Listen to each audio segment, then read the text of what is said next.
सुनील तटकरेंनी पंतप्रधान मोदींची भेट घेतली। दिल्लीमध्ये राजकीय घडामोडींना वेग। अमित शाह यांच्या भेटीनंतर तटकरेंकडूनही मोदींची भेट। विकास कामांसंदर्भात आणि सदिच्छा भेट असल्याची तटकरेंची प्रतिक्रिया।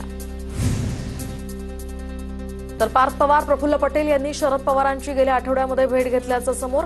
राष्ट्रवादीच्या भेटीगाठी, एनडीएमध्ये जाण्याच्या हालचाली, तर दोन्ही राष्ट्रवादी एकत्र येण्याचा काही संबंध नाही। विलिनीकरणासंदर्भातील प्रश्नावर शरद पवारांचंही उत्तर। आम्ही महाराष्ट्र धर्मासोबत आहोत। मी किंवा आमच्या पक्षातील प्रमुख नेते एनडीए सोबत जाणार नाही। रोहित पवारांकडून भूमिका स्पष्ट। विद्यार्थी आंदोलनासंदर्भातील सुप्रीम कोर्टाच्या आदेशावर सीजेपीचा आक्षेप। सरकारला एफआयआरवर कारवाईसाठी तपास करण्यासाठी कोर्टानं परवानगी दिली आणि हे अत्यंत गंभीर। सौरव दास यांची प्रतिक्रिया।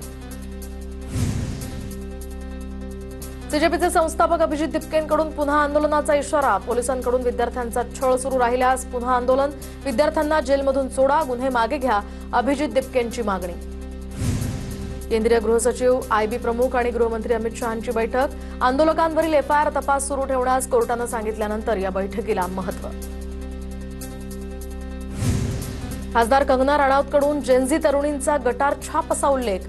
नशा, दारू, अनेक पुरुषांशी शारीरिक संबंध हे यांच्यासाठी स्वातंत्र्य, अशा तरुण तरुणी देखील बनू शकत नाहीत। कंगना राणावतचं हे वादग्रस्त विधान।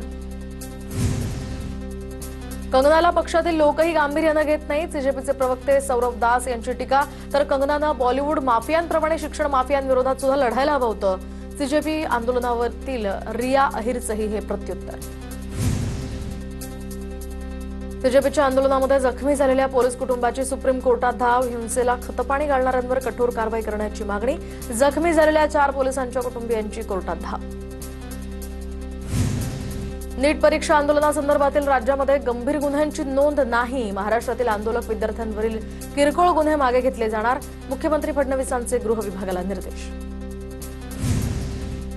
नीट पेपरफुटी प्रकरणामध्ये सीबीआयकडून आता 13 आरोपींविरुद्ध आरोपपत्र दाखल। राऊस अव्हेन्यू कोर्टामध्ये आरोपपत्र दाखल। तर आज विशेष जलद गतीनं न्यायालयासमोर हे आरोपपत्र सादर करणार। एमएसटी सीईटी पेपर घोटाळ्याच्या आरोपांचं सीईटी सेलकडून खंडन। टक्के आणि पर्सेंटाईलची तुलना चुकीची। सोशल मीडियावरील दाव्यांसंदर्भात तक्रार करणार। सीईटी आयुक्त दिलीप सरदेसाई यांची ही माहिती। एमएसटी सीईटी परीक्षेमध्ये घोटाळा झाल्याचा संशय। पवारांच्या राष्ट्रवादीच्या महादेव बालगुंडेंकडून एका शिक्षकाचा व्हिडिओ ट्विट। परीक्षेमध्ये घोटाळा कसा झाला हे सांगतानाचा हा व्हिडिओ। एमएसटी सीईटी परीक्षेमध्ये भाजप नेत्यांचे मुलं टॉपर। याच सीईटीवर प्रवेश घेणार आहात की स्थगित करणार? आदित्य ठाकरेंचा सवाल। मुख्यमंत्र्यांकडून स्पष्टीकरणाची ही मागणी। शासकीय महाविद्यालयांसाठी 13 ते 14 लाख भरून प्रवेशाची हमी। सीईटी परीक्षेसंदर्भातील ऑडिओ क्लिप व्हायरल। तर सीओईपी विजेटीआय मध्ये प्रवेशाचा आमिष।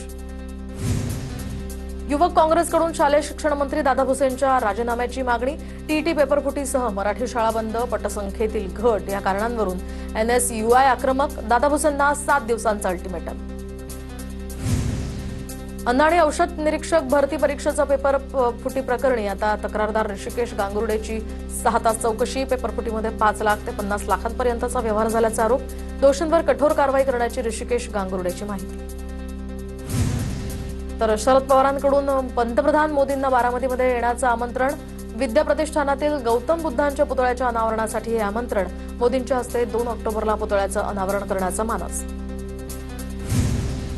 अंतरवाली सराटीमध्ये मनोज जरांगेंची आज मराठा बांधवांसोबत बैठक। जरांगेंकडून राज्यभरातील मराठा बांधवांना बैठकीचं निमंत्रण। बैठकीमध्ये आंदोलनाची पुढील दिशा ठरवण्याची ही शक्यता।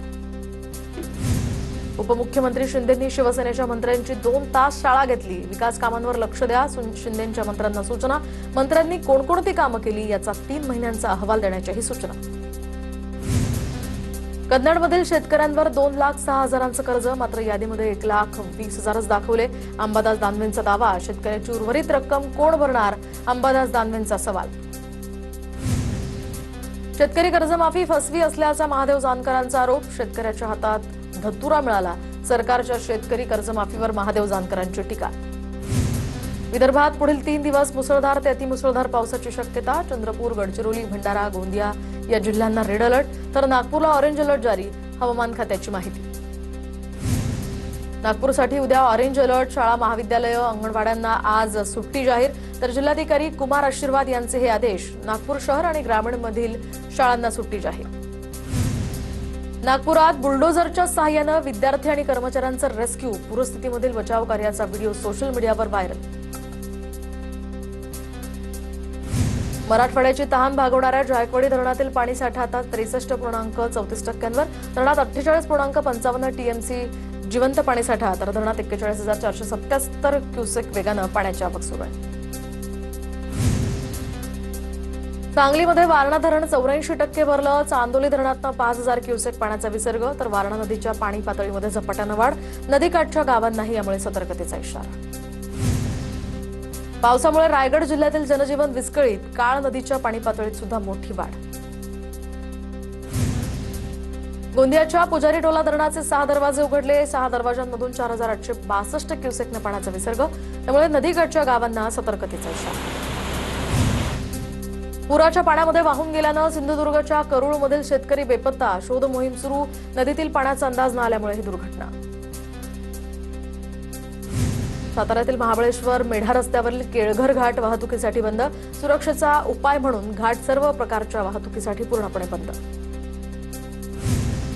खोपोलीमधील झेनित धबधबा प्रवाहित झालेला आहे. या परिसरामध्ये 70हून अधिक पर्यटकांचं रेस्क्यू. पाण्याचा प्रवाह वाढल्यामुळे पर्यटक नाल्याच्या पलीकडे अडकले होते. पाणी ओसरल्यानंतर पर्यटकांचं सुरक्षित रेस्क्यू करण्यात आलं. रत्नागिरीमधील राजापूरमधील अर्जुना धरण 100% भरलंय. सांडव्यावरून 2.41 क्युसेकनं पाण्याचा विसर्ग सुरू. दरम्यान धरणात सध्या 72.56 दशलक्ष घनमीटर उपयुक्त पाणीसाठा. रत्नागिरीच्या चिपळूण तालुक्यातल्या तिवरे गावावर दरडीचं संकट. 150 घरांना दरडीचा धोका. तर ग्रामस्थ भयभीत. स्थलांतरासाठी पुरेशी व्यवस्था उपलब्ध नसल्यामुळे नागरिकांची मोठी गैरसोय. सोलापूर जिल्ह्याची जीवनदायिनी असलेलं उजनी धरण 100% भरलं. युवा सेना माजी जिल्हा प्रमुख गणेश इंगळे यांच्या हस्ते धरण परिसरामध्ये जलपूजन.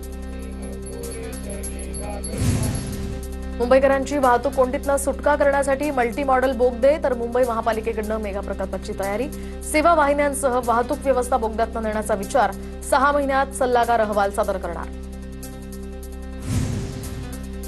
महिलांच्या सुरक्षेसाठी मध्य रेल्वेचं महत्त्वाचं पाऊल. लोकलच्या सर्व 794 महिला डब्यांमध्ये इमर्जन्सी टॉकबॅक सुविधा कार्यान्वित.